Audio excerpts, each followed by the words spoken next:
Hey guys, welcome to eclipse education. तो current affairs की प्रतियोगिता दर्पण सीरीज में आपका फिर से स्वागत है। पिछले वीडियो में इस सीरीज में हमने देखा था जुलाई 2025 के प्रतियोगिता दर्पण से रिलेटेड जो भी इंपॉर्टेंट क्वेश्चंस होते हैं उसको हमने डिस्कस किया था। और आज की इस सीरीज में हम लोग देखेंगे अगस्त 2025 की। तो ये देखिए, मंथली वाइज हम लोग डिटेल्स देखेंगे क्योंकि हर मंथ में क्वेश्चंस की संख्या ज़्यादा हो जाती है अगर हमें हर पोर्शन को कवर करना है। तो चलिए इस वीडियो में आगे बढ़ते हैं। मेरा नाम है अभिषेक, इक्लिप्स एजुकेशन में आपका स्वागत है। तो ये सभी एग्जाम्स के लिए, अपकमिंग एग्जाम्स के लिए आपका इंपॉर्टेंट होने वाला है। जैसे अपकमिंग बीपीएससी 72वां है, फिर ठीक एक महीने बाद आपका एईडीओ एग्जाम होगा। तो उससे पहले मेरी यही कोशिश रहेगी कि मार्च 2026 तक के प्रतियोगिता दर्पण का सीरीज को मैं कवर कर दूं। फिर बीपीएससी प्रोजेक्ट मैनेजर में भी 40 क्वेश्चन पूछे जाएंगे करंट अफेयर्स के। सीजीएल 4 में भी करंट अफेयर्स का वेटेज अच्छा रहता और बाकी कॉम्पिटिटिव एग्जाम्स में। तो चलिए सेशन को स्टार्ट करते हैं। सबसे पहले हम लोग देखेंगे राष्ट्रीय और अंतर्राष्ट्रीय घटनाक्रम। उसका सबसे पहला क्वेश्चन हम लोग डिस्कस करते हैं। जून 2025 में प्रधानमंत्री द्वारा राष्ट्र को समर्पित चिनाब ब्रिज के संदर्भ में निम्नलिखित कथनों पर विचार कीजिए। तो देखिए, इस तरीके से भी स्टेटमेंट वाइज क्वेश्चन पूछे जाते हैं। तो करंट अफेयर्स के क्वेश्चंस को आप लोग देख रहे हैं, वो डे बाय डे टफ होते जा रहे हैं और हो सकता है स्टेटमेंट वाइज भी क्वेश्चन पूछा जा सके। सबसे पहला स्टेटमेंट देखते हैं। यह विश्व का सबसे ऊंचा आर्क रेल ब्रिज है। दूसरा, इसकी ऊंचाई नदी तल से 359 मीटर है। और तीसरा स्टेटमेंट में यह बोला जा रहा है कि यह जम्मू कश्मीर के रियासी जिले में स्थित है। हमें बताना है तीनों स्टेटमेंट में से कौन सा स्टेटमेंट सही है। तो इसका राइट आंसर होगा ऑप्शन डी, तीनों स्टेटमेंट सही है। यह विश्व का सबसे ऊंचा आर्क ब्रिज है। इसकी ऊंचाई नदी तल से 359 मीटर है और यह जम्मू कश्मीर के रियासी जिले में स्थित है। देखिए, यहाँ मैंने इमेज इसकी लगा रखी है। चिनाब ब्रिज यही है, चिनाब नदी पर ही यह बना हुआ है। इस तरीके का आर्क जो स्ट्रक्चर हम लोग देखते हैं, यह होता है आर्क स्ट्रक्चर। तो यही है। पूरा ब्रिज तो ऐसा हो नहीं सकता कि भैया रेल है तो वो रेल इस तरीके से जाएगी। उसका लोअर जो सेगमेंट होता है वह कुछ इस प्रकार का है। चलिए इससे रिलेटेड कुछ फैक्ट्स देख लेते हैं। प्रधानमंत्री नरेंद्र मोदी जी ने 6 जून 2025 को जम्मू कश्मीर के रियासी जिले में चिनाब नदी पर बने विश्व के सबसे ऊंचे आर्क ब्रिज का लोकार्पण किया। तो यहां से यह इंपॉर्टेंट हो जाता है कि यह वर्ल्ड का सबसे ऊंचा आर्क ब्रिज है। यह उधमपुर श्रीनगर बारामूला रेल लिंक यानी यूएसबीआरएल परियोजना का हिस्सा है। अगर इसकी ऊंचाई की हम लोग बात करें तो पेरिस के आईफिल टावर से भी यह 35 मीटर अधिक ऊंचा है, यानी टोटल हाइट इसका 359 मीटर है। इसकी लंबाई की अगर हम लोग बात करें तो 1.3 किलोमीटर है और इसे 213 किलोमीटर पर आवर की हवा की गति सहने के लिए डिजाइन किया गया है। तो इस तरीके का भी इसका स्ट्रक्चर है। अब चलिए अगला क्वेश्चन देखते हैं। क्वेश्चन नंबर 2, राष्ट्रीय और अंतर्राष्ट्रीय घटनाक्रम का। हाल ही में भारतीय नौसेना में शामिल आईएनएस अर्नाला क्या है? तो यह एक न्यूक्लियर सबमरीन है, एयरक्राफ्ट कैरियर है, या फिर anti submarine warfare shallow water craft है, या फिर ऑप्शन डी मिसाइल डिस्ट्रॉयर है। तो इसका राइट आंसर होगा ऑप्शन सी, यह एक anti submarine warfare shallow water craft है। देखिए, आईएनएस अर्नाला को garden reach ship builders and engineers द्वारा निर्मित किया गया। यह 16वां anti submarine warfare shallow watercraft पोतों की श्रृंखला में से है, यानी ये 16th सीरीज है इसका, इस टाइप के पोत का। इसे जून 2025 में नौसेना के पूर्वी कमान में शामिल किया गया है। इसका नाम अर्नाला कैसे पड़ा है? तो महाराष्ट्र के अर्नाला द्वीप के ऐतिहासिक तटीय किले के नाम पर इसको रखा गया है। अगला क्वेश्चन देखते हैं। क्वेश्चन नंबर 3, ये भी स्टेटमेंट वाइज है। नाविका सागर परिक्रमा 2 अभियान के संदर्भ में निम्नलिखित कथनों पर विचार कीजिए। तो यह नाविका सागर परिक्रमा 2 है, उसके बारे में कुछ स्टेटमेंट दिया गया है। चलिए हम लोग देखते हैं, पढ़ते हैं इसको। इसमें भारतीय नौसेना की 2 महिला अधिकारी शामिल हैं। यह अभियान आईएनएस तरिणी पोत द्वारा संचालित किया जा रहा है। और तीसरा स्टेटमेंट बोल रहा है कि इसका उद्देश्य 25,600 नॉटिकल मील की दूरी तय करके दुनिया का चक्कर लगाना है। हमें बताना है तीनों स्टेटमेंट में से कौन सा स्टेटमेंट सही है नाविका सागर परिक्रमा 2 के बारे में। तो इसका राइट आंसर होगा ऑप्शन सी, तीनों स्टेटमेंट सही है, ऑप्शन 1, 2 और 3। चलिए इसका हम लोग फैक्ट्स देख लेते हैं, इसका जस्टिफिकेशन। तो नाविका सागर परिक्रमा 2 अभियान 2 अक्टूबर 2024 को गोवा से शुरू हुआ था। इसमें 2 महिला अधिकारी लेफ्टिनेंट कमांडर दिलना के और लेफ्टिनेंट कमांडर रूपा ए शामिल हैं। वे आईएनएस तरिणी नौका पर सवार होकर 25,600 नॉटिकल मील की समुद्री यात्रा कर विश्व का चक्कर लगा रही हैं। और इससे पहले देखिए, ये परिक्रमा 2 है। 2017 में 6 महिला अधिकारियों ने नाविका सागर परिक्रमा 1 पूरा किया था। चलिए अगला क्वेश्चन देखते हैं। संघ लोक सेवा आयोग यानी यूपीएससी द्वारा शुरू की गई प्रतिभा सेतु योजना का मुख्य उद्देश्य क्या है? तो इसका राइट आंसर होगा ऑप्शन बी, चयन से चूके मेधावी उम्मीदवारों को अन्य क्षेत्रों में रोजगार के अवसर प्रदान करना। सबसे पहले हम लोग इस प्रतिभा का फुल फॉर्म देख लेते हैं। इसका फुल फॉर्म है professional resource and talent integration bridge for hiring aspirants. यह उन मेधावी उम्मीदवारों के लिए है जो यूपीएससी परीक्षाओं के अंतिम चरण, यहाँ इस स्टेटमेंट पे ध्यान दीजिएगा, अंतिम चरण कहने का मतलब कि यूपीएससी के इंटरव्यू तक वो पहुंच गए और फाइनल मेरिट लिस्ट में उनका किसी कारणवश, वो कुछ नंबर के कारण वह मेरिट लिस्ट में उनका नाम नहीं बन पाया, तो उनके लिए यह योजना है प्रतिभा सेतु योजना। योजना का उद्देश्य क्या है कि उनके विवरण को सार्वजनिक या फिर निजी कंपनियों के साथ साझा करना, ताकि उन्हें अन्य रोजगार मिल सके।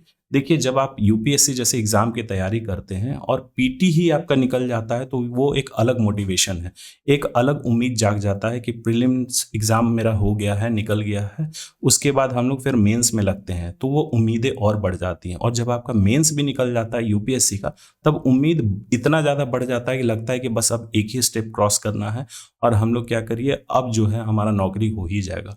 लेकिन जब आप इंटरव्यू में बैठते हैं और कुछ कारणवश कुछ नंबर से आप चूक जाते हैं, तो बहुत ज़्यादा निराशा होती है।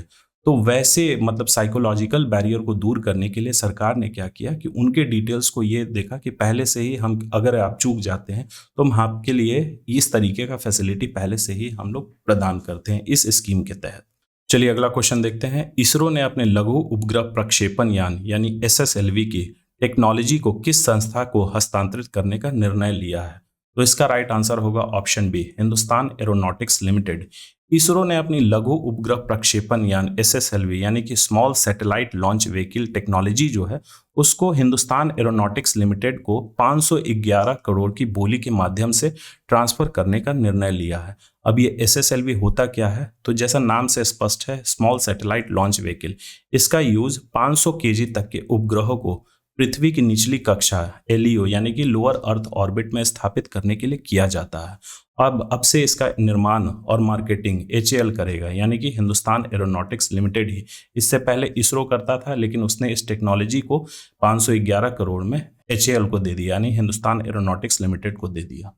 अब अगला क्वेश्चन देखते हैं। अंतर्राष्ट्रीय अंतरिक्ष स्टेशन यानी इंटरनेशनल स्पेस स्टेशन की यात्रा करने वाले पहले भारतीय अंतरिक्ष यात्री बनने के लिए किसे नामित किया गया है? तो इसका राइट आंसर होगा, आप सभी को इसका आंसर पता होगा, option B, group captain Shubhanshu Shukla. देखिए, भारतीय वायुसेना के ग्रुप कैप्टन शुभांशु शुक्ला को इंटरनेशनल स्पेस स्टेशन के एक्सियम 4 मिशन के लिए चुना गया है। वह स्पेसएक्स के फैल्कन 9 रॉकेट के जरिए अंतरिक्ष में जाएंगे। इससे पहले राकेश शर्मा 1984 में यूएसएसआर यानी सोवियत संघ के मिशन पर गए थे, लेकिन शुभांशु शुक्ला आईएसएस यानी इंटरनेशनल स्पेस स्टेशन की यात्रा करने वाले पहले भारतीय होंगे। तो राकेश शर्मा वह दूसरे मिशन पर गए थे, लेकिन इंटरनेशनल स्पेस स्टेशन की यात्रा करने वाले पहले भारतीय शुभांशु शुक्ला बने हैं। अगला क्वेश्चन है, सर्वोच्च न्यायालय द्वारा हाल ही में बदले गए प्रतीक चिन्ह, जिसको इंसिग्निया बोला जाता है, वो सुप्रीम कोर्ट का प्रतीक चिन्ह होता है, उसमें कौन सा आदर्श वाक्य अंकित है? तो देखिए, सर्वोच्च न्यायालय ने हाल ही में, सुप्रीम कोर्ट ने हाल ही में अपना नया इंसिग्निया प्रतीक चिन्ह को चेंज किया है, लॉन्च किया है। तो उसमें पूछा जा रहा है कि आदेश वाक्य कौन सा इस्तेमाल किया जाता है, नीचे क्या अंकित रहता है? तो इसका राइट आंसर होगा ऑप्शन सी, यतो धर्मस्तो जया। सितंबर 2024 में सर्वोच्च न्यायालय के 75वें वर्ष के अवसर पर पुराना प्रतीक चिन्ह बदलकर उन्होंने अपना नया प्रतीक चिन्ह जारी किया है। यह है सुप्रीम कोर्ट का नया प्रतीक चिन्ह, जिसको इंसिग्निया हम लोग बोलते हैं। नए चिन्ह में अशोक चक्र के स्थान पर, पहले यहाँ अशोक चक्र होता था, उसके स्थान पर अब भारत का संविधान चिन्हित है, और इसके नीचे यतो धर्मस्तो जया, इसका मतलब होता है जहां धर्म है वहां विजय है, अंकित है।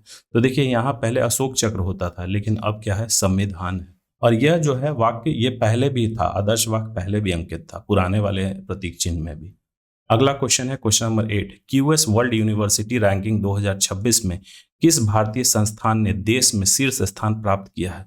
तो क्यूएस वर्ल्ड यूनिवर्सिटी रैंकिंग हर साल अपनी एक यूनिवर्सिटी और कॉलेजेस की रैंकिंग जारी करती है, लेकिन उस क्वेश्चन ये पूछा जा रहा है कि उस वर्ल्ड यूनिवर्सिटी रैंकिंग में भारत के कौन से टॉप संस्थान है, भारत में जो संस्थान की लिस्ट जारी की गई है उसमें। तो इसका राइट आंसर होगा ऑप्शन सी, आईआईटी दिल्ली। देखिए, 19 जून 2025 को जारी क्यूएस वर्ल्ड यूनिवर्सिटी रैंकिंग 2026 में भारत के 54 संस्थानों को शामिल किया गया है। अब इनका रैंक क्या है? तो भारतीय संस्थानों में आईआईटी दिल्ली को शामिल किया गया है। अगर इसका वर्ल्ड रैंक बोला जाए तो 123वां है, यह भारत में शीर्ष पर है। उसके बाद फिर आईआईटी बॉम्बे आता है, अगर वर्ल्ड में रैंक बोला जाए तो 129 है। और वैश्विक स्तर पर अगर बोला जाए सबसे टॉप का इंस्टीट्यूट कौन है इस रैंकिंग के अकॉर्डिंग, तो वह MIT है, यानी कि मैसेच्यूसेट्स इंस्टीट्यूट ऑफ टेक्नोलॉजी, जो कि अमेरिका की एक यूनिवर्सिटी है। वह लगातार 14वें वर्ष पर प्रथम स्थान पर बना हुआ है। चलिए अगला क्वेश्चन देखते हैं, क्वेश्चन नंबर 9। यूरेशियन ऑटर यानी कि यूरेशियन ऊदबिलाव जो हाल ही में दक्षिण कश्मीर के लिद्दर नदी में देखा गया है, उसको IUCN द्वारा किस श्रेणी में वर्गित किया गया है? तो IUCN क्या है? International union of conservation of nature. तो उसके अकॉर्डिंग वो फ्लोरा एंड फौना को, यानी कि फूल पत्तियां, पेड़ और जानवर को वो क्या करती हैं, कुछ कैटेगरी में डिफाइन करती हैं कि क्या वो विलुप्त हैं, संकटग्रस्त हैं, निकट संकटग्रस्त हैं, या फिर वो वल्नरेबल हैं, सुबेद हैं। तो इसका राइट आंसर होगा ऑप्शन सी। जो ये यूरेशियन ऊदबिलाव है यह नियर थ्रेटेंड है, यानी निकट संकटग्रस्त है। अब समझते हैं इसको कि क्या है। तो यूरेशियन ऑटर यानी यूरेशियन ऊदबिलाव कश्मीर घाटी के जलीय पारिस्थितिक तंत्र का एक महत्वपूर्ण अंग है, जिसे घाटी में लगभग विलुप्त माना जा रहा है। मतलब कि वो है लेकिन उनकी संख्या बहुत कम है। तो international union of conservation of nature जो है IUCN, वह इसको इस कैटेगरी में डाल रही है। और हाल ही में इसे दक्षिण कश्मीर के श्री गुफवारा के लिद्दर नदी में देखा गया है, जो कि झेलम की एक सहायक नदी है। तो देखिए वल्नरेबल में या फिर एक्सटिंक्ट में वैसे जानवर होते हैं, जैसे अगर आप लोग गिद्ध के बारे में जानते होंगे, गिद्ध यानी वल्चर, तो वह एक्सटिंक्ट हो गया है। गिद्ध अब हमें देखने को नहीं मिलता। गिद्ध एक पक्षी होता था जो सड़े गले मांस खाता था, तो वो हमें अब देखने को नहीं मिलता है। तो IUCN के अकॉर्डिंग वो क्या हो गया, एक्सटिंक्ट हो गया। वो जल्दी मिलता ही नहीं है, तो हम लोग देखेंगे कहाँ से। वो आज से 20-25 साल पहले बहुत ही ज़्यादा उसकी मात्रा होती थी। इनका एक इकोलॉजी में एक अलग इंपॉर्टेंस होता है। जैसे जो हम लोग सड़कों पे सड़े गले जानवर, जो जानवर मर जाते हैं, इसको इधर उधर फेंक दिया जाता है, वो सड़ गल के डिकम्पोज हो जाते हैं और मतलब वो गंदगी फैलाते हैं। तो गिद्ध जब होते थे तो वो क्या करते थे, उस सड़े गले मांस को पूरा खा जाते थे। चलिए अगला क्वेश्चन देखते हैं, क्वेश्चन नंबर 10। भारत के राष्ट्रपति की 8D कैंप यानी ADC के रूप में नियुक्त होने वाली पहली महिला अधिकारी कौन है?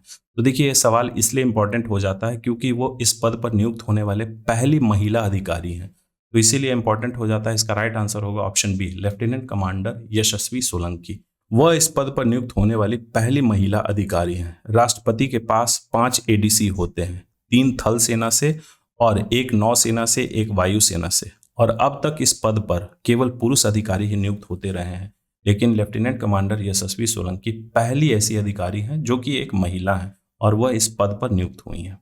चलिए अगला क्वेश्चन देखते हैं, किस राज्य सरकार ने आधिकारिक तौर पर धनुषकोडी को ग्रेटर फ्लेमिंगो अभ्यारण्य घोषित किया है? तो इसका राइट आंसर होगा ऑप्शन सी, तमिलनाडु। देखिए विश्व पर्यावरण दिवस जो हर साल 5 जून को मनाया जाता है, उसके अवसर पर तमिलनाडु सरकार ने रामनाथपुरम जिले के धनुषकोडी को आधिकारिक तौर पर ग्रेटर फ्लेमिंगो अभ्यारण्य घोषित किया है। इसका उद्देश्य क्या है, यह अभ्यारण्य घोषित करने का रीजन क्या है धनुषकोडी को? तो हजारों प्रवासी आर्द्रभूमि पक्षी यानी कि वेटलैंड जो बर्ड्स होते हैं, विशेष रूप से फ्लेमिंगो, उसके लिए यह संरक्षण प्रदान करता था धनुषकोडी, इसीलिए उसको ग्रेटर फ्लेमिंगो अभ्यारण्य के रूप में घोषित कर दिया गया है। अगला क्वेश्चन देखते हैं। अगर सेशन में मजा आ रहा है तो लाइक बटन दबा दें और अपने दोस्तों के साथ शेयर करना ना भूलें। केंद्रीय मंत्री किरण रिजिजू द्वारा लॉन्च किया गया उम्मीद पोर्टल किससे संबंधित है? छात्र छात्रवृत्ति से यानी स्टूडेंट स्कॉलरशिप से, वक्फ संपत्ति प्रबंधन से, बुजुर्ग स्वास्थ्य देखभाल से, या फिर अल्पसंख्यक रोजगार से, माइनॉरिटी एम्प्लॉयमेंट? तो इसका राइट आंसर होगा ऑप्शन बी, वक्फ प्रॉपर्टी मैनेजमेंट। तो देखिए केंद्रीय अल्पसंख्यक कार्य मंत्री किरेन रिजिजू ने एकीकृत यानी कि इंटीग्रेटेड वक्फ प्रबंधन, सशक्तिकरण, दक्षता और विकास पोर्टल लॉन्च किया। तो ये देखिए एकीकृत, ये अलग अलग पोर्टल उन्होंने लॉन्च नहीं किया है। ये जो उम्मीद पोर्टल है ये सारा काम इसी से हो जाएगा। वक्फ का प्रबंधन भी हो जाएगा, जो उसकी प्रॉपर्टी है उसका मैनेजमेंट भी हो जाएगा, एम्पावरमेंट भी हो जाएगा, एफिशिएंसी भी बढ़ाई जाएगी और उसका डेवलपमेंट भी किया जाएगा। यह पोर्टल वक्फ संपत्तियों के वास्तविक समय पर डेटा को अपलोड करने में मदद करेगा, वेरिफिकेशन में यानी सत्यापन में, और निगरानी के लिए एक केंद्रीकृत डिजिटल प्लेटफॉर्म के रूप में कार्य करेगा। चलिए अगला क्वेश्चन देखते हैं, किस बीमा कंपनी ने एक दिन में 5,88,107 जीवन बीमा पॉलिसियां बेचकर गिनीज वर्ल्ड रिकॉर्ड बनाया है? तो ऐसे भी क्वेश्चन एग्जाम में पूछे जा सकते हैं। इसका राइट आंसर होगा ऑप्शन सी, LIC यानी life insurance corporation of India. तो LIC ने 24 घंटे के भीतर 5,88,107 जीवन बीमा पॉलिसियां बेचकर Guinness book of world record बनाया है, और अभी तक यह किसी भी बीमा कंपनी द्वारा एक दिन में बेची गई सर्वाधिक पॉलिसियों का रिकॉर्ड है। इससे ज़्यादा कोई भी कंपनी ने पॉलिसी नहीं बेचा है एक दिन में। चलिए अगला क्वेश्चन देखते हैं, क्वेश्चन नंबर 14। जून 2025 में एयर इंडिया बोइंग 787 हादसे में मारे गए गुजरात के पूर्व मुख्यमंत्री विजय रूपानी ने किस अवधि के दौरान मुख्यमंत्री के रूप में कार्य किया था? तो देखिए ये न्यूज़ का पार्ट बनता है और करंट अफेयर्स इसी को तो बोलते हैं। तो हो सकता है ऐसे भी क्वेश्चन पूछ दिया जाए, किन लोगों को याद रहेगा? ये सभी को पता है कि विजय रूपानी जी जो उस विमान हादसे में उनकी डेथ हो गई थी, वह गुजरात के सीएम थे, लेकिन उनका कार्यकाल पूछा जा रहा है। तो इसका राइट आंसर होगा ऑप्शन सी, 2016 से लेकर 2021 तक वो गुजरात के सीएम के रूप में कार्य कर चुके हैं और वह भाजपा के एक वरिष्ठ नेता थे। यह विजय रूपानी जी की इमेज रही। चलिए अगला क्वेश्चन देखते हैं, क्वेश्चन नंबर 15। भारत मंगोलिया संयुक्त सैन्य अभ्यास नोमैडिक एलिफेंट का 17वां संस्करण 2025 में किस स्थान पर आयोजित किया गया? तो इसका राइट आंसर होगा option B, Ulaanbaatar Mongolia में। देखिए भारत मंगोलिया का संयुक्त सैन्य अभ्यास होता है जिसका नाम है नोमैडिक एलिफेंट। इसका 17वां संस्करण 31 मई से 13 जून 2025 तक मंगोलिया के उलान बटोर में आयोजित किया गया। इसका पिछला संस्करण यानी 16वां संस्करण 2024 में भारत के मेघालय के उमरोई जिले में आयोजित हुआ था। और यह जो मिलिट्री एक्सरसाइज है यह एक वार्षिक अभ्यास है और बारी बारी से दोनों देशों में होता है, यानी कि 2025 में यह मंगोलिया में हुआ तो 2026 में फिर से यह इंडिया में होगा। बारी बारी से यह मिलिट्री एक्सरसाइज कंडक्ट करवाया जाता है। चलिए अगला क्वेश्चन देखते हैं, question number 16। World economic forum global gender gap report 2025 के अनुसार किस देश ने लगातार 16वें वर्ष सूचकांक में शीर्ष स्थान प्राप्त किया है? तो देखिए हर साल वर्ल्ड इकोनॉमिक फोरम जो है ग्लोबल जेंडर गैप रिपोर्ट जारी करती है। तो यहाँ क्वेश्चन में पूछा जा रहा है कि कौन सा देश है जो 16वीं बार टॉप पे बना हुआ है? तो इसका राइट आंसर होगा ऑप्शन सी, आइसलैंड। देखिए वर्ल्ड इकोनॉमिक फोरम की ग्लोबल जेंडर गैप रिपोर्ट 2025 में आइसलैंड लगातार 16वीं बार शीर्ष पर बना हुआ है। भारत की स्थिति हम लोग देखते हैं तो ये जो रिपोर्ट है ग्लोबल जेंडर गैप रिपोर्ट 148 देशों के लिए जारी किया जाता है, जिसमें भारत का स्थान 131वां है। बहुत अच्छा नहीं है, बहुत खराब है। जो पिछले वर्ष की तुलना में 2 पायदान नीचे है, यानी कि पिछले वर्ष हमारा जो ये था ग्लोबल जेंडर गैप रिपोर्ट में इंडेक्स वह 129 था। दक्षिण एशिया की अगर हम लोग बात करें तो उसमें भारत की स्थिति सबसे निचले पायदान वालों देशों में है, अगर साउथ एशिया की अगर हम लोग बात करें। अगला क्वेश्चन है 2025 में कौन सा देश आधिकारिक तौर पर ब्रिक्स समूह के साझेदार देश के रूप में शामिल हुआ है? तो ब्रिक्स में वह एक पार्टनर कंट्री के रूप में शामिल हुआ है, ना कि परमानेंट कंट्री के रूप में। तो इसका राइट आंसर होगा ऑप्शन सी, वियतनाम। वियतनाम आधिकारिक रूप से ब्रिक्स समूह में साझेदार पार्टनर कंट्री के रूप में शामिल होने वाला यह 10वां देश है। इससे पहले 9 देश ऑलरेडी शामिल हैं पार्टनर कंट्री के रूप में। इस श्रेणी की शुरुआत यानी कि ये जो पार्टनर कंट्री बनाने की शुरुआत है 2024 में कजान शिखर सम्मेलन के दौरान की गई थी। वर्तमान साझेदार देश कौन कौन है? बेलारूस, बोलीविया, कजाकिस्तान, नाइजीरिया और थाईलैंड, ये सब शामिल है। और उसके बाद 10वां देश आपका बन गया है वियतनाम। चलिए अगला क्वेश्चन देखते हैं, question number 18। Operation rising lion किस देश द्वारा शुरू किया गया एक सैन्य अभियान था? ईरान, इजराइल, यूएसए या फिर सऊदी अरबिया? इसका राइट आंसर होगा ऑप्शन बी, इजराइल। तो देखिए इजराइल ने ईरान की परमाणु सुविधाओं, मिसाइल ठिकानों और सैन्य अड्डों को निशाना बनाते हुए ऑपरेशन राइजिंग लायन कोड नाम से एक सैन्य अभियान शुरू किया था। यह एक मिलिट्री ऑपरेशन का नाम था। इसके जवाब में ईरान ने ऑपरेशन प्रॉमिस 2 शुरू किया था। तो देखिए अभी करंट में जो चल रहा है जिसके कारण हमें गैस सिलेंडर महंगे मिल रहे हैं, यह उस युद्ध की बात नहीं हो रही है। ईरान और इजराइल में बहुत पहले से युद्ध चल रहा है। तो ये लगभग जून 2025 की कहानी है। उस समय जो युद्ध हो रहा था उस समय ये इजराइल द्वारा ऑपरेशन राइजिंग लायन स्टार्ट किया गया था और उसके जवाब में ईरान ने ऑपरेशन प्रॉमिस 2 लॉन्च किया था। चलिए अगला क्वेश्चन देखते हैं। मार्च 2024 में भारत सरकार द्वारा स्थापित इंटरनेशनल बिग कैट अलायंस यानी IBCA का प्राथमिक उद्देश्य क्या है? तो आप लोगों के दिमाग में यह सवाल आ रहा होगा कि अभी 2026 चल रहा है और हम लोग करंट मार्च 2024 का क्यों पढ़ रहे हैं? तो देखिए ये जब इसका जस्टिफिकेशन हम लोग देखेंगे तब हमें पता चलेगा कि यह न्यूज़ कैसे रिलेटेड है अभी करंट से। तो इसका राइट आंसर होगा ऑप्शन सी, बाघ, शेर, तेंदुआ सहित 7 बिग कैट्स का संरक्षण करना। तो देखिए IBCA की स्थापना मार्च 2024 में भारत सरकार द्वारा की गई थी। इसका उद्देश्य बेसिकली 7 बिग कैट्स, जिसमें कौन कौन आते हैं? 7 बिग कैट्स की कैटेगरी में कौन कौन हो गए? बाघ, शेर, तेंदुआ, हिम तेंदुआ यानी स्नो लेपर्ड, चीता, जैगुआर और प्यूमा, इनका संरक्षण करना है। और इस गठबंधन की पहली बैठक 16 जून 2025 को नई दिल्ली में संपन्न हुई थी। तो इसीलिए यह करंट अफेयर्स का पार्ट बनता है, क्योंकि यह फॉर्म हुआ था मार्च 2024 में, लेकिन इसकी पहली बैठक 2025 में हुई थी 16 जून को और नई दिल्ली में। और उसमें शामिल कौन थे? पर्यावरण मंत्री भूपेंद्र यादव को इसका अध्यक्ष बनाया गया था। यह गठबंधन जो है इंटरनेशनल लेवल पे है, तो 95 रेंज देशों को इन प्रजातियों के संरक्षण हेतु वैश्विक सहयोग सुनिश्चित करेगा, यह जो इंटरनेशनल बिग कैट अलायंस है। अगला क्वेश्चन देखते हैं। सतत विकास रिपोर्ट 2025 यानी कि सस्टेनेबल डेवलपमेंट रिपोर्ट 2025 के अनुसार 167 देशों की सूची में भारत का कौन सा स्थान है? तो यहाँ सवाल में पूछा जा रहा है कि ये जो सस्टेनेबल डेवलपमेंट रिपोर्ट होता है उसके अकॉर्डिंग इंडिया का रैंक क्या है 2025 में जो जारी किया गया है। तो इसका राइट आंसर होगा ऑप्शन सी।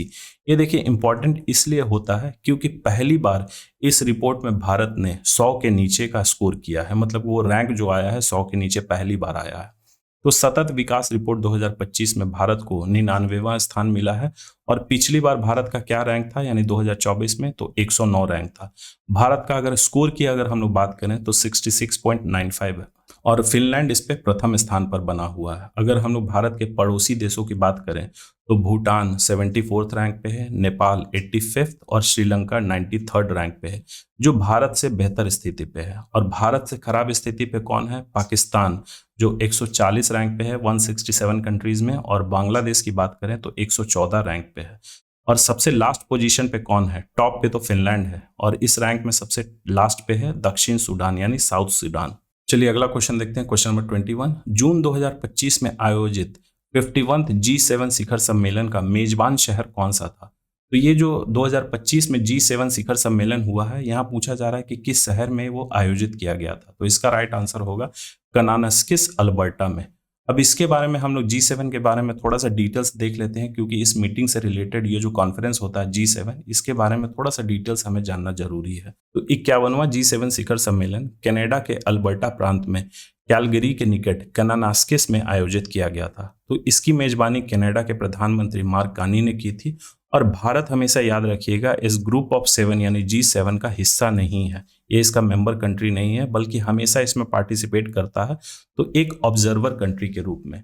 इस बार भारत को इस सम्मेलन में आउटरीच सत्र में भाग लेने के लिए इनवाइट किया गया था, तो मोदी जी गए थे और उन्होंने इस आउटरीच सत्र को संबोधित करते हुए बताया कि भारत अपनी स्थापित क्षमता का लगभग 50% हिस्सा गैर जीवाश्म ईंधन यानी नवीकरणीय ऊर्जा स्रोतों से प्राप्त करने के लक्ष्य की ओर अग्रसर है और 2070 का जो ये नेट जीरो कार्बन एमिशन है उस उत्सर्जन को प्राप्त करने के लिए प्रतिबद्ध है। कार्बन का जो एमिशन है वो दिन ब दिन हमारे इन्वायरमेंट में बढ़ते जा रहा है, तो उसके कारण ये ग्लोबल वार्मिंग जैसी जो घटना है वो दिन भर दिन और ज़्यादा एग्रेसिव होते जा रही है। तो ये लक्ष्य रखा गया है कि 2070 तक हम लोग ऐसा स्ट्रैटेजी अपना, ये मिशन रखा गया है कि उस समय तक हम लोग नेट जीरो एमिशन पे आ जाए, मतलब कि कार्बन एमिशन को एकदम नेग्लिजिबल कर दें। वो कैसे हमें प्राप्त हो सकता है? एनर्जी जो है हम लोग जो इस्तेमाल कर रहे हैं फ्यूल, वो हम लोग रिन्यूएबल एनर्जी के फॉर्म में इस्तेमाल करें, वैसे सोर्सेज से हम लोग इस्तेमाल करें। अगला क्वेश्चन है 1 जनवरी 2026 से संयुक्त राष्ट्र सुरक्षा परिषद यानी यूनाइटेड नेशन सिक्योरिटी काउंसिल के नए अस्थायी सदस्यों के रूप में किन देशों को चुना गया है? तो देखिए यूनाइटेड नेशन सिक्योरिटी काउंसिल में टोटल 15 मेंबर्स होते हैं। 5 परमानेंट मेंबर्स होते हैं जो कभी नहीं चेंज करते हैं और बाकी जो 10 हैं वो हर 2-2 साल पे चेंज होते हैं, क्योंकि ये 10 ये आपका टेम्पोररी मेंबर्स होते हैं और इनका कार्यकाल 2 साल का ही होता है। तो ये पूछा जा रहा है कि 1 जनवरी 2026 से नए यूएनएससी के अस्थायी सदस्य कौन होंगे? तो इसका राइट आंसर होगा ऑप्शन डी। 3 जून 2025 को संयुक्त राष्ट्र महासभा में हुए मतदान में बहरीन, कोलंबिया, कांगो लोकतांत्रिक गणराज्य, लातविया और लाइबेरिया को 2026-27 के लिए कार्यकाल के लिए सुरक्षा परिषद का अस्थायी सदस्य चुना गया है। इनका 2 वर्षीय कार्यकाल जो है 1 जनवरी 2026 से शुरू होगा। अब चलिए अगला क्वेश्चन देखते हैं, क्वेश्चन नंबर 23। पराग्वे के राष्ट्रपति सैंटियागो पेना की भारत यात्रा के दौरान क्रिटिकल मिनरल्स के क्षेत्र में किस धातु पर विशेष ध्यान दिया गया है? तो पराग्वे एक साउथ अमेरिकन कंट्रीज है और उसके राष्ट्रपति सैंटियागो पेना भारत की एक आधिकारिक यात्रा पर आए थे, तो उस पर उन्होंने क्रिटिकल मिनरल्स के बारे में कुछ स्ट्रैटेजिकल डिस्कशन किया था। तो यहाँ पूछा जा रहा है वो कौन सा क्रिटिकल मिनरल्स था? इसका राइट आंसर होगा ऑप्शन बी, लिथियम। देखिए, पराग्वे के राष्ट्रपति की यात्रा जो हुई थी भारत में जून 2025 में हुई थी और उन्होंने भारत से दक्षिण अमेरिकी देशों के साथ अपने खनिज सुरक्षा गठबंधन को मजबूत करने पर चर्चा की थी। पराग्वे के पास ऐसा माना जा रहा है कि लिथियम के प्रचुर भंडार होने की संभावना है और लिथियम का इस्तेमाल कहाँ किया जाता है, तो इलेक्ट्रिक वाहन जो बैटरी होते हैं उसको बनाने के लिए। दोनों देशों ने मर्कोसूर व्यापार समूह के माध्यम से आर्थिक संबंधों को और विस्तार देने की सहमति की व्यक्त की है। चलिए अगला क्वेश्चन देखते हैं। भारत की आगामी 16वीं जनगणना के संदर्भ में निम्नलिखित कथनों पर विचार कीजिए। तो ये 16वीं जनगणना जो होने वाली है हमारे देश की, उसके बारे में कुछ स्टेटमेंट दिया गया है। हमें बताना है कौन सा स्टेटमेंट सही है। पहले हम लोग इस स्टेटमेंट को पढ़ लेते हैं। तो यह जनगणना वर्ष 2027 में आयोजित की जाएगी। दूसरा स्टेटमेंट, स्वतंत्रता के बाद यह भारत की 8वीं जनगणना होगी। यहाँ ध्यान रखिएगा, स्वतंत्रता के बाद। और तीसरा स्टेटमेंट है, इस जनगणना के आंकड़ों का उपयोग 2029 के लोकसभा चुनाव हेतु सीटों के पुनर्निर्धारण के लिए किया जा सकेगा। तो तीनों स्टेटमेंट में से कौन सा स्टेटमेंट सही है? इसका राइट आंसर होगा ऑप्शन डी, तीनों स्टेटमेंट सही है। तो इसका जस्टिफिकेशन हम लोग देख लेते हैं। गृह मंत्रालय द्वारा एक अधिसूचना जारी किया गया था 16 जून 2025 को। उसके अनुसार देश का 16वां जनगणना वर्ष 2027 में होगा और यह जनगणना 2011 के बाद 16 वर्ष बाद हो रही है। तो यूजुअली देखिए 10 साल बाद होता है, लेकिन 2021 में होना था, लेकिन कोविड के कारण इसको स्थगित कर दिया गया है। और यह देश की कुल 16वीं है और स्वतंत्रता के बाद यह 8वीं जनगणना है। इस जनगणना के फीचर्स क्या हैं, मतलब क्या इसकी स्पेशलिटी है? तो पहली बार डिजिटल माध्यम, मोबाइल ऐप और स्व जनगणना यानी कि सेल्फ एन्यूमरेशन का विकल्प इसमें दिया जाएगा। संवैधानिक प्रावधान के तहत इसके आंकड़ों का उपयोग 2029 के लोकसभा चुनाव हेतु परिसीमन यानी कि सीटों का पुनर्निर्धारण के आधार के रूप में किया जाएगा। अब चलिए हम लोग देखते हैं बिहार स्पेशल, क्योंकि बिहार स्पेशल के बारे में बहुत सारे दोस्त कमेंट कर रहे थे कि सर बिहार स्पेशल का करंट अफेयर्स एक अलग से सेक्शन लेके आइए। तो इसी प्रतियोगिता दर्पण में भी बिहार के बारे में भी डिटेल्स रहते हैं, यहाँ मैंने अलग से उनको लिख रखा है। बिहार सरकार के मुख्यमंत्री सिविल सेवा प्रोत्साहन योजना के तहत संघ लोक सेवा आयोग यानी यूपीएससी की अगर प्रारंभिक परीक्षा उत्तीर्ण करने वाले छात्रों को कितनी प्रोत्साहन राशि दी जाती है? क्वेश्चन में बेसिकली यही बोला जा रहा है कि बिहार सरकार का मुख्यमंत्री सिविल सेवा प्रोत्साहन योजना में अगर आप यूपीएससी की प्रिलिमिनरी एग्जाम पास करते हैं तो उसके तहत कितना प्रोत्साहन राशि दिया जाएगा? इसका राइट आंसर है ऑप्शन बी, 1 लाख रुपए। तो बिहार सरकार पिछड़े वर्ग, अत्यंत पिछड़ा वर्ग, एससी और एसटी वर्ग के छात्रों को सिविल सेवा परीक्षाओं की तैयारी हेतु वित्तीय सहायता प्रदान करती है। इस योजना के तहत बीपीएससी का अगर पीटी पास करते हैं इन वर्ग के लोग तो उनको 50,000 रुपये मिलता है, और अगर यूपीएससी के पीटी पास करते हैं तो इस कैटेगरी के लोग तो उनको 1 लाख रुपए की प्रोत्साहन राशि प्रदान की जाती है। अब बिहार से रिलेटेड दूसरा क्वेश्चन देखते हैं। नीति आयोग के अनुसार आर्टिफिशियल इंटेलिजेंस आधारित निर्णय समर्थन प्रणाली यानी कि डिसीजन सपोर्ट सिस्टम लागू करने वाला भारत का पहला राज्य कौन सा है? तो इसका राइट आंसर होगा option C, Bihar. Bihar special पढ़ रहे हैं तो बिहार ही होगा। देखिए इसके बारे में थोड़ा सा डिटेल्स हम लोग देख लेते हैं। बिहार आर्टिफिशियल इंटेलिजेंस एआई के क्षेत्र में अग्रणी बनकर उभरा है। नीति आयोग के पूर्व सीईओ बीवीआर सुब्रमण्यम ने बिहार की प्रगति की सराहना करते हुए कहा कि एआई आधारित ये जो डिसीजन सपोर्ट सिस्टम है उसको लागू करने वाला बिहार देश का पहला राज्य है। तो ये जो सिस्टम है डिसीजन सपोर्ट सिस्टम जिसमें एआई का इस्तेमाल किया जा रहा है, ये कैसे हेल्प करेगा? तो यह पॉलिसी मेकर्स यानी नीति निर्माताओं का और प्रशासकों का, जो एडमिनिस्ट्रेटर्स होते हैं, एडमिनिस्ट्रेशन संभालते हैं, उनके लिए यह एक क्रांतिकारी के रूप में साबित होगा। मतलब कि ये रिवोल्यूशनरी चेंजेस लाएगा अगर एआई को हम लोग इंटीग्रेट कर रहे हैं डिसीजन सपोर्ट सिस्टम में। अगला क्वेश्चन है, ये भी बिहार से ही रिलेटेड है। बिहार सरकार की नई खेल छात्रवृत्ति योजना जो 2024 में आई थी, उसके तहत ओलंपिक स्तर के खिलाड़ियों को कितनी वार्षिक छात्रवृत्ति दी जाएगी? यानी कि जो ओलंपिक लेवल के प्लेयर्स हैं बिहार में, तो ये खेल छात्रवृत्ति योजना के तहत उनको कितना स्कॉलरशिप प्रदान किया जाएगा प्रति वर्ष? इसका राइट आंसर है ऑप्शन डी, 20 लाख प्रति वर्ष दिया जाएगा। अब क्या है ये खेल छात्रवृत्ति योजना, उसके बारे में हम लोग समझ लेते हैं। तो बिहार सरकार ने खेल प्रतिभाओं को बढ़ावा देने के लिए छात्रवृत्ति योजना शुरू की है।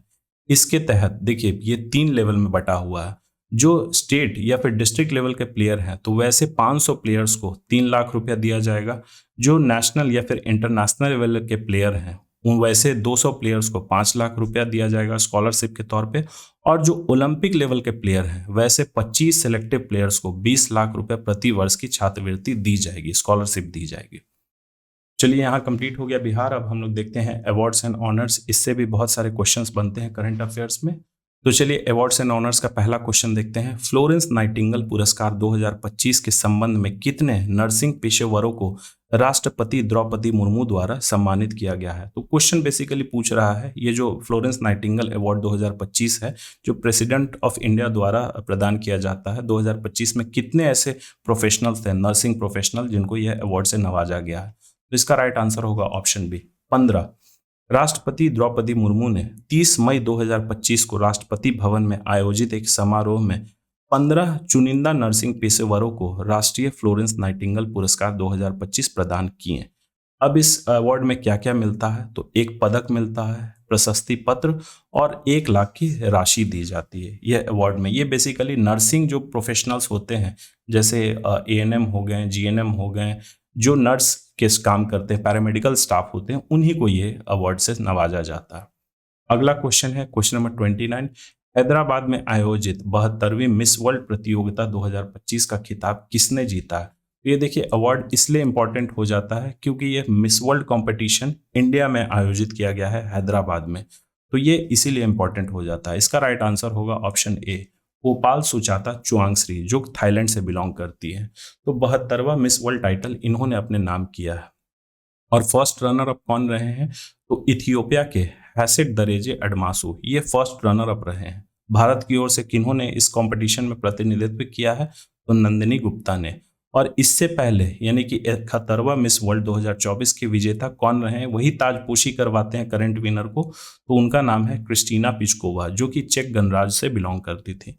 भारत ये टाइटल मिस वर्ल्ड कितनी बार जीत चुका है? तो टोटल 6 बार यह टाइटल अपने नाम कर चुका है। मतलब यहाँ के जो ब्यूटी पीजेंट्स हैं वह 6 बार यह टाइटल को जीत चुके हैं। बेसिकली कंट्री को ही लोग रिप्रेजेंट करते हैं मिस वर्ल्ड में। अगला क्वेश्चन देखते हैं। प्रधानमंत्री नरेंद्र मोदी को जून 2025 में किस देश के सर्वोच्च नागरिक सम्मान grand cross of the order of Makarios 3 से सम्मानित किया गया है? तो इसका राइट आंसर होगा ऑप्शन सी, साइप्रस। देखिए, प्रधानमंत्री नरेंद्र मोदी को उनकी साइप्रस की राजकीय यात्रा के दौरान वहां के राष्ट्रपति निकोस क्रिस्टोडोलाइडस ने grand cross of the order of Makarios 3 से सम्मानित किया है। यह मोदी जी को प्राप्त होने वाला इस तरीके का किसी भी देश का सर्वोच्च नागरिक सम्मान जो होता है, यह मोदी जी को प्राप्त होने वाला उनका 23वां विभिन्न देशों का राजकीय सम्मान है। और इसी से पहले वर्ष 2025 में, अप्रैल 2025 में श्रीलंका की यात्रा के दौरान नरेंद्र मोदी जी को श्रीलंका मित्र विभूषण पुरस्कार से भी नवाजा गया था। चलिए अगला कैटेगरी देखते हैं हम लोग करंट अफेयर्स में, स्पोर्ट्स कैटेगरी। चलिए स्पोर्ट्स का पहला क्वेश्चन देखते हैं। दक्षिण कोरिया के गुमी में आयोजित एशियाई एथलेटिक्स चैंपियनशिप 2025 में भारत का पदक तालिका में क्या स्थान रहा है? तो इसका राइट आंसर होगा ऑप्शन बी, दूसरा। भारत ने एशियाई एथलेटिक्स चैंपियनशिप 2025 में टोटल कितना पदक उन्होंने अपने नाम किया है? तो टोटल 24, जिसमें 8 स्वर्ण है, 10 रजत है और 6 कांस्य पदक जीतकर टोटल 24 पदक उन्होंने जीता है। और यह पदक तालिका में उनका दूसरा स्थान उन्होंने प्राप्त किया है। पहले स्थान पर चीन है टोटल 32 पदक के साथ। भारत की ओर से ज्योति याराजी जो 100 मीटर बाधा दौड़ और गुलवीर सिंह जो 5000 व 10,000 मीटर बाधा दौड़ में वह प्रमुख स्वर्ण पदक विजेता रहे हैं। अगला क्वेश्चन है, जून 2025 में आईसीसी के हॉल ऑफ फेम में शामिल होने वाले 11वें भारतीय क्रिकेटर कौन बने हैं? तो आईसीसी में क्रिकेटर ही शामिल होंगे उसके हॉल ऑफ फेम में। तो यहाँ पूछा जा रहा है कि 11वें कौन ऐसे भारतीय क्रिकेटर हैं? तो इसका राइट आंसर होगा ऑप्शन बी, महेंद्र सिंह धोनी। महेंद्र सिंह धोनी को क्रिकेट में उनके असाधारण योगदान के लिए जून 2025 में आईसीसी के हॉल ऑफ फेम में शामिल किया गया। वह यह सम्मान पाने वाले 11वें भारतीय खिलाड़ी हैं। इससे पहले 10 कौन कौन खिलाड़ी थे? तो सुनील गावस्कर, बिशन सिंह बेदी, कपिल देव, अनिल कुंबले, राहुल द्रविड़, सचिन तेंदुलकर, वीनू मांकड़, डायना एडुलजी, वीरेंद्र सहवाग और नीतू डेविड। ये सब टोटल 10 प्लेयर्स थे और 11वें आपका 2025 में महेंद्र सिंह धोनी बन गए हैं आईसीसी हॉल ऑफ फेम में शामिल होने वाले इंडियन क्रिकेटर की अगर हम लोग बात करें। अगला क्वेश्चन है, फ्रेंच ओपन टेनिस 2025 के पुरुष एकल यानी मेंस सिंगल का खिताब किसने जीता है? तो इसका राइट आंसर होगा ऑप्शन ए, कार्लोस अल्कराज। देखिए ये स्पेन के रहने वाले हैं और इन्होंने इटली के यानिक सिनर को हराकर अपना लगातार दूसरा फ्रेंच ओपन खिताब जीता। फ्रेंच ओपन का दूसरा खिताब इन्होंने जीता। अगर इनकी टोटल ग्रैंड स्लैम की बात की जाए तो यह टोटल 5 ग्रैंड स्लैम खिताब जीत चुके हैं। ग्रैंड स्लैम किस स्पोर्ट से रिलेटेड होता है? तो टेनिस से। महिला एकल में अगर हम लोग बात करें तो अमेरिका की कोको गॉफ विजेता रही हैं। चलिए अगला क्वेश्चन देखते हैं आईपीएल 2025 से। तो ये स्ट्रेट फॉरवर्ड क्वेश्चन नहीं है बल्कि थोड़ा सा घुमा के पूछा हुआ है। आईपीएल 2025 के पुरस्कारों के संदर्भ में निम्नलिखित में से कौन सा मिलान सही है?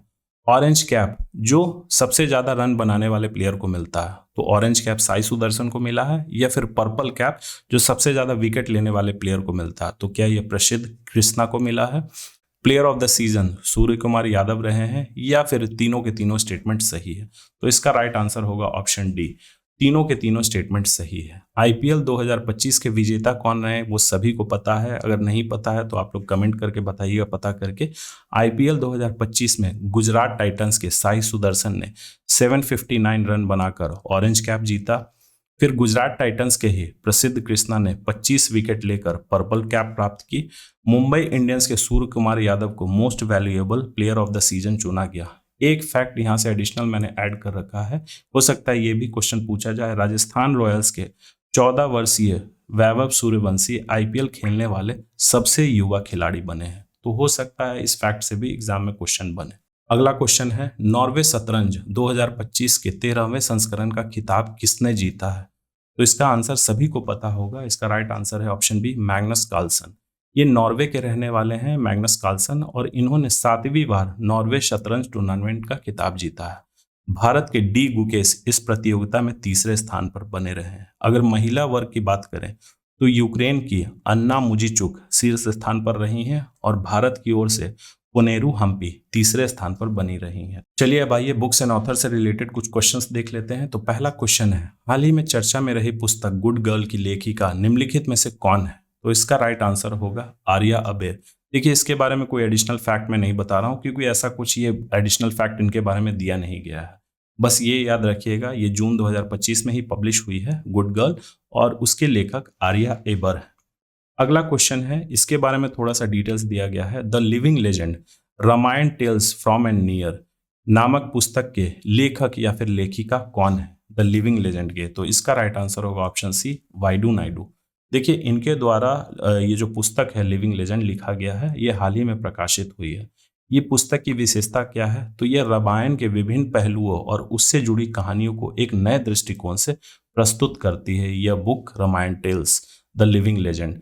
देखिए एक मूवी आई थी जो रामायण को भी कुछ एक नए दृष्टिकोण से प्रस्तुत करने की कोशिश की थी, लेकिन बहुत बुरी तरीके से पिट गई थी। आप लोगों को उस मूवी का नाम बताना है। ये 1-2 साल पहले ही रिलीज की थी। उसमें एक एक्ट्रेस थी कृति सेनन। तो हिंट के लिए मैं ये बताता हूँ, बाकी आपको कमेंट करके बताना है। बड़ा ही बकवास टाइप का मूवी था, बहुत बुरी तरीके से पीटी थी और बहुत ही ज़्यादा उसका क्रिटिसिज्म हुआ था। वो भी रामायण के जो फैक्ट्स हैं उसको थोड़ा अलग तरीके से उसने पेश करने की कोशिश की थी। वाइडू नायडू एक प्रसिद्ध लेखिका हैं और कथावाचक, यानी कि वो एक स्टोरी टेलर है प्रसिद्ध। चलिए अगला सीरीज हम लोग देखते हैं। अगला जो कैटेगरी है साइंस एंड टेक्नोलॉजी। बहुत लोगों को इसमें परेशानी होती है, बहुत सारे लोग इसमें कंफ्यूज रहते हैं कि कहाँ से सवाल पूछे जाएंगे और कहाँ से हमें ये ऐसे पोर्शन जो है कवर होंगे साइंस एंड टेक्नोलॉजी के। तो चलिए हम लोग देखते हैं। अगर सेशन में मजा आ रहा होगा तो लाइक बटन दबा दें और अपने दोस्तों के साथ शेयर करना ना भूलें। साइंस एंड टेक्नोलॉजी का सबसे पहला क्वेश्चन देखते हैं। वैज्ञानिकों ने हाल ही में किस वेधशाला के माध्यम से ASKP J18320911 नामक दीर्घकालिक रेडियो ट्रांजिएंट की खोज की है? तो ये एक लॉन्ग टर्म रेडियो ट्रांजिएंट है। यह सवाल में बेसिकली पूछा जा रहा है कि किस ऑब्जर्वेटरी के माध्यम से इसका खोज किया गया है। तो इसका राइट आंसर होगा ऑप्शन बी, चंद्र एक्सरे ऑब्जर्वेटरी। देखिए यह नासा का है। नाम से ऐसा लग रहा है कि यह इंडिया का ऑब्जर्वेटरी है, बल्कि यह नासा का ऑब्जर्वेटरी है, चंद्र एक्सरे। इसके द्वारा पहली बार ASKP J18320911 नामक एक लॉन्ग टर्म रेडियो ट्रांजिएंट खोजा गया है। तो अब ये होता क्या है लॉन्ग टर्म रेडियो ट्रांजिएंट? तो यह ऐसी वस्तुएं हैं जो तीव्र रेडियो तरंगे उत्सर्जित करती हैं, और यह खोज पृथ्वी से लगभग 15,000 प्रकाश वर्ष दूर आकाशगंगा में की गई है। तो ये साइंस एंड टेक्नोलॉजी से रिलेटेड इतना फैक्ट्स सफिशिएंट है। अगर इसके बारे में और भी आप लोग डिटेल पढ़ना चाहते हैं तो अगस्त का प्रतियोगिता दर्पण आप लोग पढ़िए, या फिर कोई भी मंथ का आप लोग प्रतियोगिता दर्पण पढ़ते हैं, वो मैगजीन बहुत ही अच्छा है, उसमें पूरा फैक्ट्स लिखा होता है। अगला क्वेश्चन देखते हैं साइंस एंड टेक्नोलॉजी से। 1963 में फ्लाइट रिकॉर्डर, जिसको ब्लैक बॉक्स भी बोला जाता है, उसके अनिवार्य कानूनी उपयोग को लागू करने वाला पहला देश कौन सा था? तो ये देखिए, न्यूज़ का पार्ट इसलिए बनता है क्योंकि जून 2025 में ही एयर इंडिया का विमान हादसा हुआ था। तो ये देखिए, ब्लैक बॉक्स ही ऐसा चीज़ होता है जिससे सारा डिटेल्स उस एक्सीडेंट के बारे में हमें पता चलता है। तो यहाँ न्यूज़ का पार्ट इसीलिए बना है। सबसे पहले इसको यूज़ करने वाला अपने फ्लाइट में कौन था? तो इसका राइट आंसर होगा ऑप्शन सी, ऑस्ट्रेलिया। 1960 के दशक की शुरुआत में विकसित फ्लाइट रिकॉर्डर, जिसको ब्लैक बॉक्स बोला जाता है, उसको अनिवार्य बनाने वाला ऑस्ट्रेलिया विश्व का पहला देश बना था। वहां बोला गया था ऑस्ट्रेलिया में कि आपको फ्लाइट में ब्लैक बॉक्स इस्तेमाल करना जरूरी है। अब ये ब्लैक बॉक्स होता क्या है? ब्लैक बॉक्स में दो कंपोनेंट होते हैं, एक एफडीआर जिसको फ्लाइट डेटा रिकॉर्डर बोला जाता है, और दूसरा सीवीआर यानी कॉकपिट वॉइस रिकॉर्डर। तो ये देखिए, एफडीआर में क्या डिटेल्स, फ्लाइट से रिलेटेड क्या स्पीड पे चल रहा है, क्या उसका ऑल्टीट्यूड रहा है, सब कुछ, इंजन वगैरह का परफॉर्मेंस, सब कुछ वो बताता है इसमें फ्लाइट डेटा रिकॉर्डर में। और दूसरा होता है आपका कॉकपिट वॉइस रिकॉर्डर। कॉकपिट के अंदर जो कैप्टन और वाइस कैप्टन होते हैं, वो दोनों क्या चर्चा कर रहे हैं, वो सारा एक्टिविटी उसमें रिकॉर्ड होता है। तो ये दोनों कंपोनेंट मिला के ब्लैक बॉक्स बनता है, जिसको बोला जाता है फ्लाइट रिकॉर्डर। हालांकि नाम ब्लैक बॉक्स है, लेकिन इसका रंग जो होता है, बाहरी रंग, ये ऑरेंज कलर का होता है। ऑरेंज कलर इसलिए ये रखा जाता है, ये एक तरीके का यूनिट में होता है, इसलिए रखा जाता है क्योंकि ये देखिए, ऑरेंज जो बाहरी कलर हो गया, बहुत ही स्ट्रांग मेटल से बनाया जाता है, और यह ऑरेंज कलर वाइब्रेंट होता है। तो अगर किसी तरीके का विमान हादसा होता है, चीज़ें जल जाती हैं, वो पूरा राख में तब्दील हो जाता है, लेकिन ऑरेंज कलर जो है वह उस ब्लैक राख में दिख जाता है, वो वाइब्रेंट होता है, इसलिए यह पता चल जाता है। नहीं तो अगर ब्लैक कलर रहेगा तो वह उस राख में कहाँ खो जाएगा, लोगों को पता भी नहीं चल पाएगा, रहेगा वहीं पे, नष्ट नहीं होगा। ये इतना स्ट्रांग होता है कि कुछ भी हो जाए, ये ब्लैक बॉक्स कभी भी डिस्ट्रॉय नहीं होता। अगला क्वेश्चन है साइंस एंड टेक्नोलॉजी का, ये काफी इंटरेस्टिंग क्वेश्चन है। हाल ही में भारतीय खगोलविदों द्वारा खोजे गए एक्सट्रीम हीलियम स्टार यानी कि A980 की मुख्य विशेषता क्या है? तो ये एक एक्सट्रीम हीलियम स्टार खोजा गया है, जिसको ये कोड दिया गया है A980। इसकी मुख्य विशेषता क्या है, यह क्वेश्चन में पूछा जा रहा है। तो इसका राइट आंसर होगा ऑप्शन बी। इसमें हाइड्रोजन लगभग अनुपस्थित होते हैं, यानी कि ऑलमोस्ट एब्सेंट रहते हैं। अब इसके पीछे क्या रीजन है, क्या इसका एक्सप्लेनेशन है, वो हम लोग देख लेते हैं। तो एक्सट्रीम हीलियम स्टार एक कम द्रव्यमान वाला सुपर जाइंट तारा है, जिसमें हाइड्रोजन लगभग नगण्य, नेग्लिजिबल या फिर पूरी तरह से अनुपस्थित होती है।